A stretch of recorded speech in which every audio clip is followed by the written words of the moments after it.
দাউদের পুত্র ইসরায়েল রাজ সলোমনের প্রবচনমালা। এই প্রবচনমালা লোককে প্রজ্ঞা ও শিক্ষা লাভে সাহায্য করে এবং জীবনের মূল্যবোধের নিগুতত্ত্বের উপলব্ধি জাগায়। ধার্মিকতা, ন্যায়বিচার, শিষ্টাচার এবং বুদ্ধি ও যুক্তিনিষ্ঠ জীবনাচরণ সম্বন্ধে শিক্ষাদানই এর উদ্দেশ্য। এর দ্বারা অজ্ঞেরা হয় সুবুদ্ধির অধিকারী, তরুণেরা লাভ করে জ্ঞান ও বিচক্ষণতা।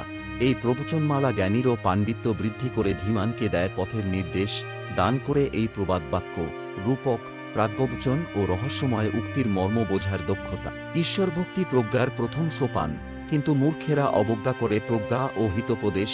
বৎস, তোমরা পিতার উপদেশ শোন, অগ্রাহ্য করো না তোমার জননীর শিক্ষা, তাদের শিক্ষা তোমার শিরভূষণ, তোমার কণ্ঠের মণিহার। বৎস, দুরাচারীর প্রলোভনে ভুলো না, তারা বলতে পারে, আমাদের দলে এসো, চলো আমরা লুকিয়ে থাকি, নিরীহ ভালো মানুষদের অতর্কিতে ফাঁদে ফেলে হত্যা করব। আমেন।